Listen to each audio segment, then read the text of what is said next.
very few of them left. Never in the history of warfare has an enemy suffered such clear and devastating large-scale losses in a matter of weeks. Our enemies are losing in America, as it has been for 5 years under my presidency, is winning, and now winning bigger than ever before. Before discussing this current situation, I also want to thank our troops for the masterful job they did in taking the country of Venezuela in a matter of minutes. That hit was quick, lethal, violent, and respected by everyone all over the world. After rebuilding our military during my first term, we have by far the strongest military anywhere in the world. And now we're working along with Venezuela and are, in a true sense, joint venture partners. We're getting along incredibly well in the production and sale of massive amounts of oil and gas, the second largest reserves on earth after the United States of America. We're now totally independent of the Middle East, and yet we are there to help. We don't have to be there. We don't need their oil. We don't need anything they have, but we're there to help our allies. Tonight, I want to provide an update on the tremendous progress our warriors have made in Iran and discuss why Operation Epic Fury is necessary for the safety of America and the security of the free world. From the very first day I announced my campaign for president in 2015, I have vowed that I would never allow Iran to have a nuclear weapon. This fanatical regime has been chanting death to America, death to Israel for 47 years. Their proxies were behind the murder of 241 Americans in the Marine barracks bombing in Beirut, the slaughter of hundreds of our service members with roadside bombs.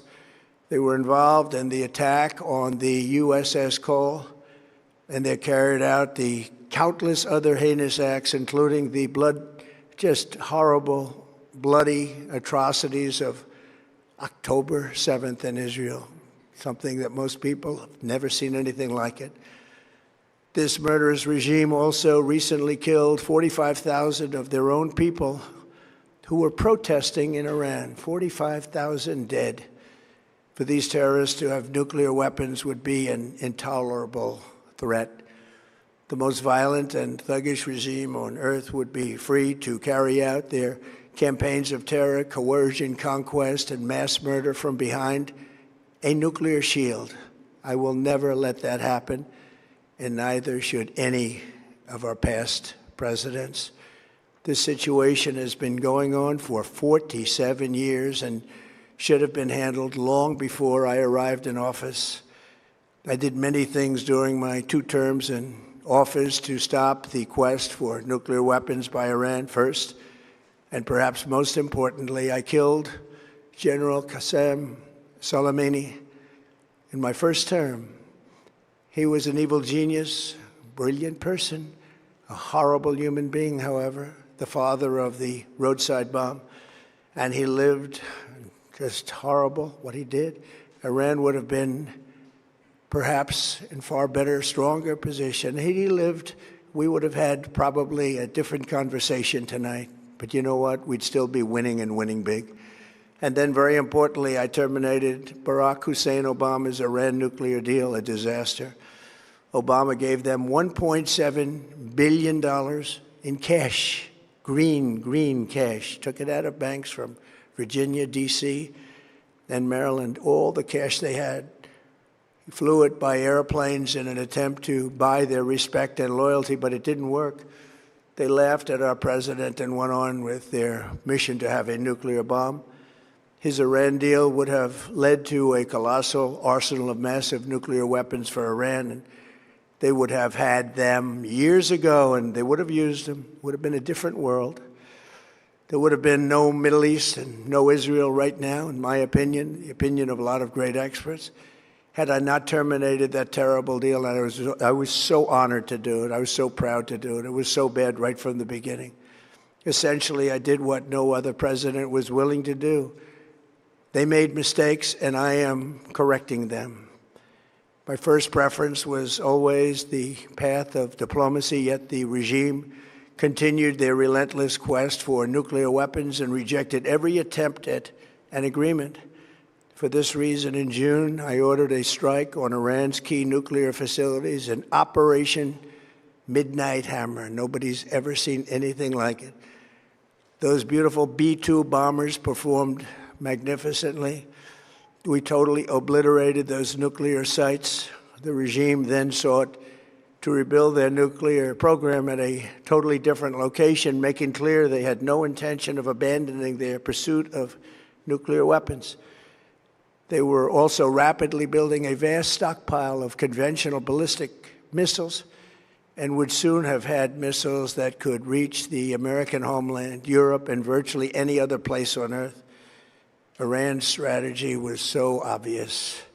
They wanted to produce as many missiles as possible, and they did, with the longest range possible, and they had some weapons that nobody believed they had. We just learned that out. We took them out. We took them all out so that no one would really dare stop them. And their race for a nuclear bomb, a nuclear weapon like nobody's ever seen before. They were right at the doorstep. For years, everyone has said that Iran cannot have nuclear weapons, but in the end, those are just words if you're not willing to take action when the time comes. As I stated in my announcement of Operation Epic Fury, our objectives are very simple and clear. We are systematically dismantling the regime's ability to threaten America or project power outside of their borders. That means eliminating Iran's Navy, which is now absolutely destroyed, hurting their Air Force and their missile program at levels never seen before, and annihilating their defense industrial base. We've done all of it. Their Navy is gone. Their Air Force is gone. Their missiles are just about used up or beaten. Taken together, these actions will cripple Iran military, crush their ability to support terrorist proxies, and deny them the ability to build a nuclear bomb. Our armed forces have been extraordinary. There's never been anything like it militarily. Everyone is talking about it, and tonight I'm pleased to say that these core strategic objectives are nearing completion. As we celebrate this progress, we think especially of the 13 American warriors who have laid down their lives in this fight to prevent our children from ever having to face a nuclear Iran.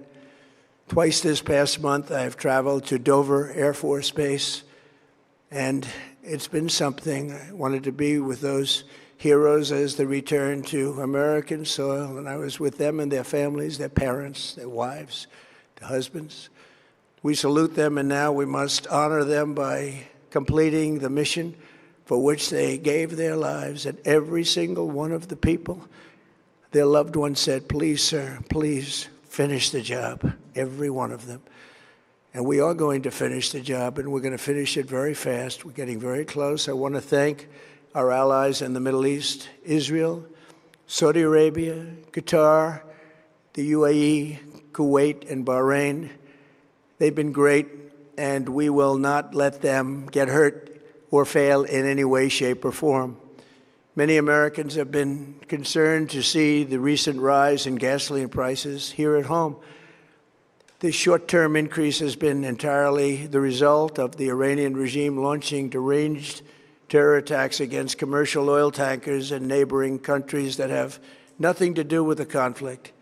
This is yet more proof that Iran can never be trusted with nuclear weapons. They will use them, and they will use them quickly. It would lead to decades of extortion, economic pain, and instability worse than we can ever imagine. The United States has never been better prepared economically to confront this threat. You all know that. We built the strongest economy in history.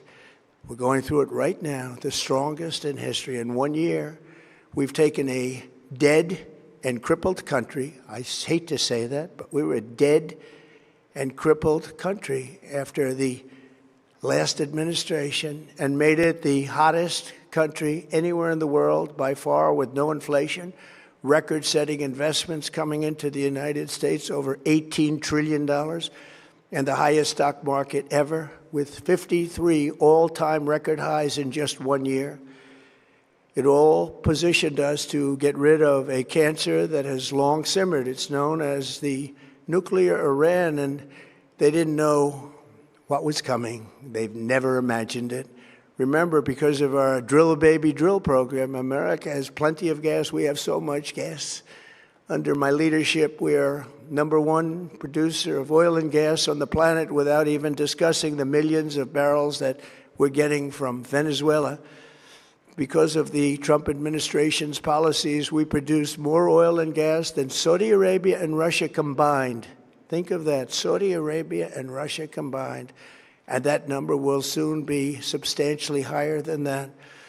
There's no country like us anywhere in the world, and we're in great shape for the future. The United States imports almost no oil through the Hormuz Strait and won't be taking any in the future. We don't need it. We haven't needed it, and we don't need it. We've beaten and completely decimated Iran. They are decimated, both militarily and economically and in every other way. And the countries of the world that do receive oil through the Hormuz Strait must take care of that passage. They must cherish it. They must grab it and cherish it. They can do it easily. We will be helpful, but they should take the lead in protecting the oil that they so desperately depend on. So to those countries that can't get fuel, many of which refuse to get involved in the decapitation of Iran, we had to do it ourselves. I have a suggestion. #1, buy oil from the United States of America. We have plenty. We have so much. And #2, build up some delayed courage. Should have done it before. Should have done it with us, as we asked. Go to the Strait and just take it, protect it, use it for yourselves. Iran has been essentially decimated. The hard part is done, so it should be easy. And in any event, when this conflict is over, the Strait will open up naturally. It'll just open up naturally. They're going to want to be able to sell oil because that's all they have to try and rebuild. It will resume the flowing, and the gas prices will rapidly come back down. Stock prices will rapidly go back up. They haven't come down very much, frankly. They came down a little bit, but they've had some very good days over the last couple of days. We've done actually much better than I thought, but we had to take that little journey to Iran to get rid of this horrible threat. With our historic tax cuts, where people are just now talking about receiving larger refunds than they ever thought possible, they are getting so much more money than they thought. That's from the great, big, beautiful bill. Our economy is strong and improving by the day, and it will soon be roaring back like never before. It will top the levels that it was a month ago. I've made clear from the beginning of Operation Epic Fury that we will continue until our objectives are fully achieved. Thanks to the progress we've made, I can say tonight that we are on track to complete all of America's military objectives shortly, very shortly. We're going to hit them extremely hard over the next 2 to 3 weeks. We're going to bring them back to the Stone Ages where they belong. In the meantime, discussions are ongoing. Regime change was not our goal. We never said regime change, but regime change has occurred because of all of their original leaders' death. They're all dead. The new group is less radical and much more reasonable. Yet if during this period of time no deal is made, we have our eyes on key targets. If there is no deal, we are going to hit each and every one of their electric generating plants very hard and probably simultaneously. We have not hit their oil, even though that's the easiest target of all, because it would not give them even a small chance of survival or rebuilding. But we could hit it, and it would be gone, and there's not a thing they could do about it. They have no anti-aircraft equipment. Their radar is 100% annihilated. We are unstoppable as a military force. The nuclear sites that we obliterated with the B-2 bombers have been hit so hard that it would take months to get near the nuclear dust, and we have it under intense satellite surveillance and control. If we see them make a move, even a move for it, we'll hit them with missiles very hard again. We have all the cards, they have none. It's very important that we keep this conflict in perspective.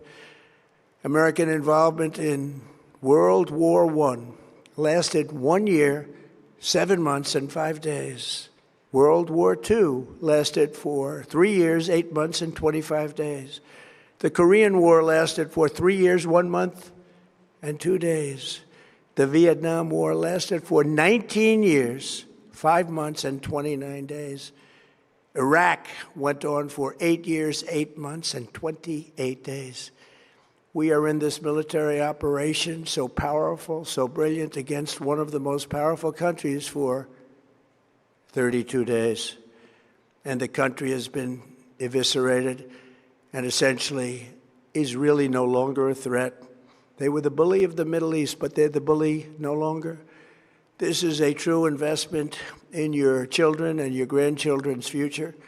The whole world is watching, and they can't leave the power, strength, and brilliance. They just can't believe what they're seeing. They leave it to your imagination, but they can't believe what they're seeing, the brilliance of the United States military. Tonight, every American can look forward to a day when we are finally free from the wickedness of Iranian aggression and the specter of nuclear blackmail. Because of the actions we have taken, we are on the cusp of ending Iran's sinister threat to America and the world. And I'll tell you, the world is watching. And when we do, when it's all over, the United States will be safer, stronger, more prosperous, and greater than it has ever been before. May God bless the men and women of the United States Armed Forces, and may God bless the United States of America. Thank you very much, and good night.